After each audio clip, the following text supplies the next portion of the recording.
रहे हैं पाठ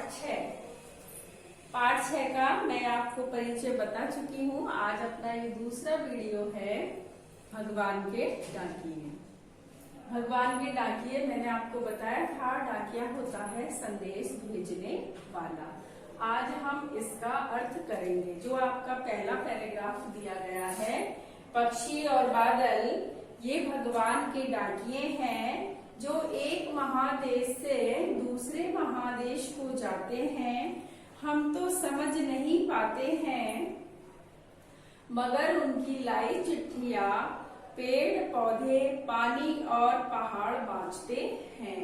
आज हम इसका अर्थ करेंगे। क्या करेंगे? आज हम इसका अर्थ करेंगे यहाँ पर। फिर आप अपनी कॉपी में इसकी व्याख्या करेंगे और इसको याद करेंगे। सुंदर सुंदर इसकी व्याख्या करेंगे और इसको याद करेंगे। देखो, इसके जो कवि हैं रामधारी सिंह दिनकर। इस कविता के कवि कौन है? रामधारी सिंह दिनकर। पक्षी और बादल, पक्षी और बादल ये दोनों भगवान के डाकिये हैं, अर्थात भगवान का संदेश लाने वाले हैं। कौन कौन? पक्षी और डाकिये। देखो, पक्षी और बादल ये दोनों क्या होते हैं? बादल देखो, एक देश में वर्षा करेगा, फिर दूसरे देश में बरसने लग जाएगा। पक्षी एक देश से दूसरे देश के उड़ करके आ जाते हैं, क्योंकि ये सरहदों को और सीमाओं को नहीं जानते हैं। ये तो भगवान के डाकिये हैं, ये तो सब जगह जाते आते हैं। अब अर्थ सुनिए। पक्षी और बादल ये भगवान के डाकिये हैं। कवि रामधारी सिंह दिनकर कहते हैं, पक्षी और बादल दोनों भगवान का संदेश लाने वाले हैं, जो एक महादेश से दूसरे महादेश को जाते हैं। जो एक देश से दूसरे देश को चले जाते हैं, ये सीमाओं को नहीं मानते हैं, ये सरहदों को नहीं मानते हैं। ये तो एक देश से उड़ करके दूसरे देश में चले जाते हैं। हम तो समझ नहीं पाते। हम जो मनुष्य हैं वो पक्षी और बादलों की जो बातें हैं या उनका जो संदेश है उसको समझने में समर्थ नहीं है। हम जो मनुष्य हैं वह मनुष्य कौन? पक्षी और जो बादल हैं, इनका जो संदेश है उनको समझने में समर्थ नहीं है, मगर उनकी लाई चिट्ठियां। लेकिन जो वह चिट्ठियां लाते हैं, अर्थात जो भी वह संदेशा लेकर के आते हैं, उसको पेड़ पौधे पानी और पहाड़ आज आसानी से पढ़ लेते हैं। हम मनुष्य इतने समर्थ नहीं हैं कि बादल और पक्षी की लाई हुई चिट्ठियों को पढ़ सके। उनकी चिट्ठियों को पढ़ने में तो पहाड़ पानी वायु और पेड़ पौधे समर्थ होते हैं।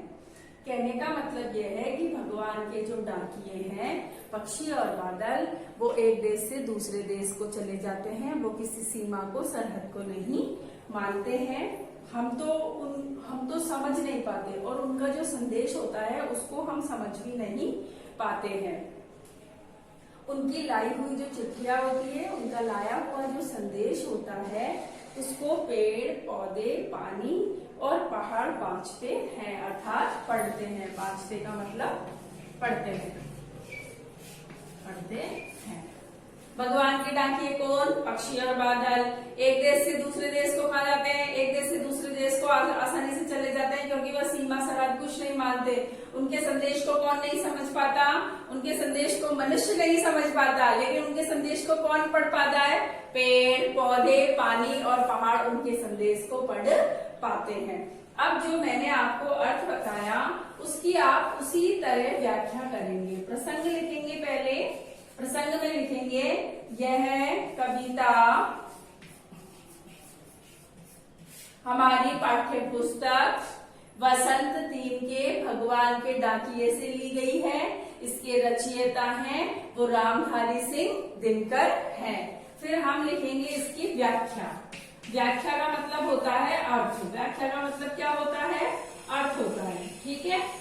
फिर हम इसकी व्याख्या कर देंगे। इसका जो भी मैंने आपको अर्थ बताया वो आप इसका अर्थ कर देंगे। फिर उसके बाद आप लिखेंगे विशेष। विशेष में मैंने आपको 2 लाइन बताई है। इसकी भाषा अत्यंत सरल, सरस व सुबोध है और इसमें अनुप्रास अलंकार का प्रयोग हुआ है।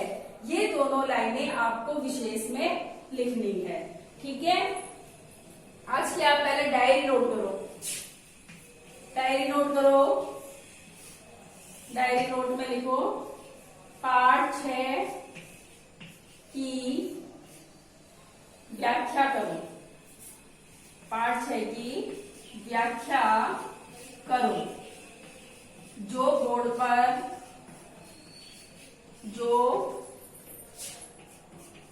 बोर्ड पर समझाई गई है। जो बोर्ड पर समझाई गई है। कौन सी व्याख्या करनी है? जो बोर्ड पर समझाई गई है वही व्याख्या आपको करनी है। ये आपकी डायरी है। इसको डायरी को भी आप है ना रोज डेट वाइज भरा करो। ऐसे 29 तारीख है, 29/7/2020।